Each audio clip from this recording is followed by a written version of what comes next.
Gloire au Père et au Fils et au Saint-Esprit. Évangile de Jésus-Christ, selon saint Marc 2, 18-22.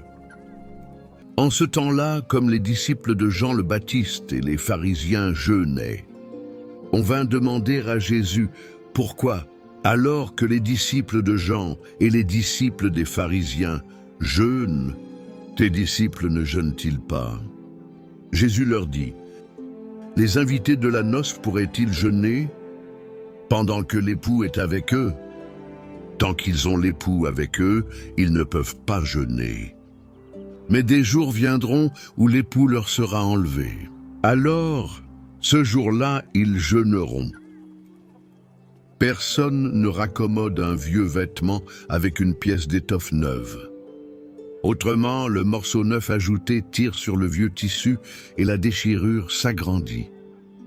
Ou encore, personne ne met du vin nouveau dans de vieilles outres, car alors le vin fera éclater les outres et l'on perd à la fois le vin et les outres. À vin nouveau, outre neuve. Acclamons la parole de Dieu.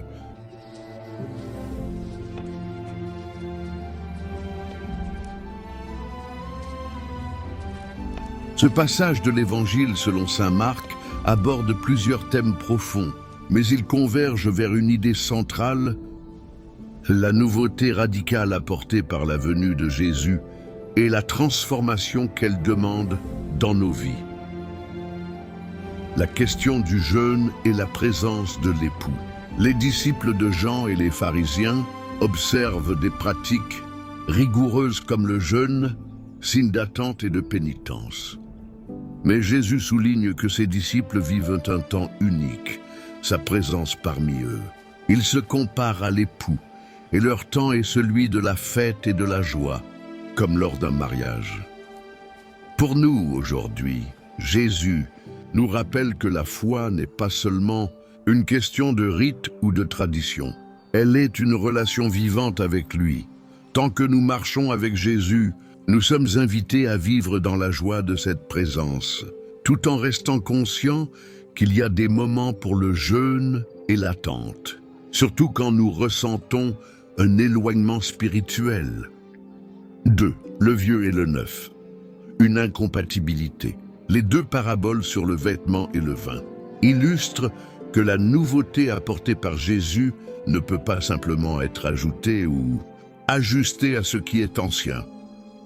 Le vieux vêtement et les vieilles outres symbolisent les anciennes façons de vivre, les anciennes structures religieuses et habitudes humaines. Le message du Christ, son enseignement et sa mission exigent une transformation intérieure complète. Pour nous, aujourd'hui, cela nous invite à réfléchir sur notre propre vie. Avons-nous tendance à essayer d'intégrer la nouveauté de l'Évangile dans nos anciennes manières de penser ou d'agir, sans véritablement changer? Suivre Jésus, c'est accepter de laisser derrière nous certaines habitudes, idées ou priorités qui ne sont plus compatibles avec son appel. 3. À vin nouveau, outre neuve. Le vin nouveau, c'est l'Esprit Saint et la vie nouvelle en Christ. Pour le recevoir pleinement, nos outres, c'est-à-dire nos cœurs et nos esprits, doivent être renouvelés.